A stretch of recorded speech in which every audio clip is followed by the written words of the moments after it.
இந்த வீடியோவில் நம்ம உளுந்த வடை செய்வது எப்படின்றத பற்றி பார்க்க போகிறோம். உளுந்த வடை செய்வதற்கு நான் இங்கே 200 கிராம் உளுத்த பருப்பு எடுத்துருக்கேன். ஊற வச்சு எடுத்துக்கலாம். அது கூட ரெண்டு ஸ்பூன் பச்சரிசி போட்டு ஊற வச்சுருங்க. 2 மணி நேரம் நல்லா ஊற வச்சுருங்க. அதை அலசி ஒரு மிக்ஸி ஜாரில் போட்டுக்கலாம். இப்போ நம்ம தண்ணி ஊற்றாமல் நல்லா கெட்டியாக அரைச்சிக்கணும். ரொம்ப தண்ணி ஊற்றிடாதீங்க, லைட்டாக கொஞ்சமாக ஊற்றி அரைச்சிக்கோங்க. பாருங்கள், நான் காட்டுறேன் எவ்வளோ கட்டியாக அரைக்கணுன்ட்டு. இந்த அளவுக்கு கட்டியாக அரைச்சிடுங்க. தண்ணி அதிகமாக ஊற்றிடாதீங்க, வடை வராது. இந்த மாதிரி கட்டியாக அரைச்சி நம்ம எடுத்து வச்சுக்கலாம் ஒரு கிண்ணத்தில். இதே மாதிரி நான் எல்லாமாவே அரைச்சி வச்சுட்டேன். இப்போ அதுக்கு தேவையான அளவு உப்பு போட்டுக்குங்க.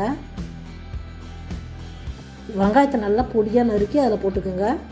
2 வெங்காயம் நல்லா பொடியாக நறுக்கிக்குங்க வெங்காயத்தை. பச்சை மிளகாய் 1, அதையும் நல்லா பொடியாக நறுக்கி போட்டுக்குங்க. இஞ்சி ஒரு துண்டு நல்லா பொடியாக நறுக்கி போட்டுக்குங்க.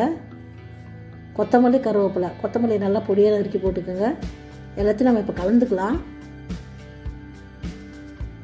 இது மாதிரி நல்லா கலந்துக்குங்க. இந்த பதத்துக்கு இருக்கணும் மாவு. அப்போ தான் நம்மளுக்கு வடை நல்லா சாஃப்டாக மொறுன்னு கிடைக்கும். இப்போ ஒரு பேனில் நல்லா எண்ணெயை காய வச்சுக்கோங்க அடுப்பில். இப்போ நான் இது எப்படி தட்டி போடுறதுன்னு காட்டுறேன், பார்த்துக்கோங்க. இது மாதிரி நல்லா ரவுண்டாக உருட்டிக்குங்க. ஃப்ளாட்டாக தட்டிட்டு நடுவில் ஒரு ஓட்டை போட்டுக்குங்க. போட்டுட்டு இப்போ எண்ணெய் காஞ்சிருக்கு, நம்ம அதில் போட்டுக்கலாம். அதே மாதிரி எல்லாத்தையும் தட்டி போட்டுக்குங்க மாவை.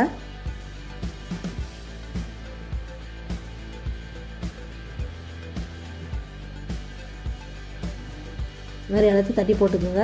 கொஞ்சம் லைட்டாக ப்ரௌன் கலரில் வந்தோடனே நம்ம திருப்பி போட்டுக்கலாம். நம்மளுக்கு இந்த வடை 2 பக்கமும் ப்ரௌன் கலரில் வரணும். அது மாதிரி நல்லா திருப்பி போட்டுக்குங்க. பாருங்கள், 2 பக்கமும் நல்லா ப்ரௌன் கலராக வந்துருச்சு. நம்ம இதை எடுத்து வச்சிடலாம்.